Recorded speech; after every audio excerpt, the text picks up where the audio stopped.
But instead, I want to bring in Chris McDonough. He's the director of the Cold Case Foundation, a retired homicide detective and co-host of The Interview Room on YouTube. Chris, good to have you on the show again. I don't know what it is about hearing news like that, but it just makes me feel good in a story where I have yet to feel even an ounce of good. How true is it? How bad is it? Yeah, so Ashleigh, the good news is the inmates apparently were waiting for him. And when he got there, they are now making his life absolutely miserable. They're utilizing the vent system. They're kicking the doors. They're taunting him. And they're basically, torturing him through, using psychology. My goodness, he's complaining. And the guards at this point, the most they can do is write it down or, tell him, hey, there's nothing we can do. You're not in physical harm. I have so many more questions, and I'm going to ask them, but I do want to touch on that last little bit, physical harm, because as I understand it, he's in cages within his cage, meaning he's in a cell for 23 hours a day, and there's a slat for food. He gets out for an hour a day, but if he gets out, he goes into this big room in the middle, and there's usually a cage in the middle where he can be, or he can be handcuffed to one of those little desky type tables if there are other inmates who are nearby. How can people get close to his door? How could people get close to him and actually put him in physical danger, or can they? Well, actually, there are about 32 inmates apparently in the J block currently.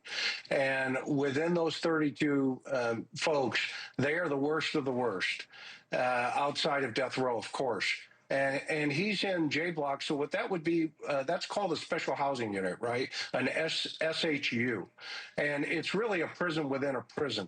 However, the disadvantage that he's at, there's not a whole bunch of room where they can start moving other inmates around.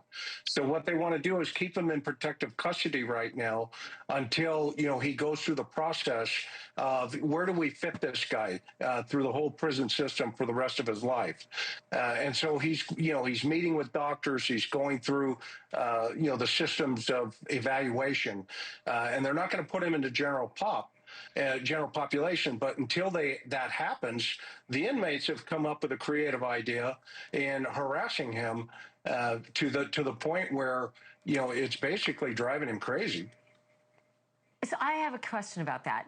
How does it happen that they are all in collusion, almost creating a 24-hour schedule? Is that normal? Does this happen a lot, that prisoners will band together and say, let's get that one guy and let's all work together to do it? I don't know if they necessarily band together outside of they knew he was coming. This was such a high-profile situation. They were aware that he was coming to, the IMAX prison up there in Kuna.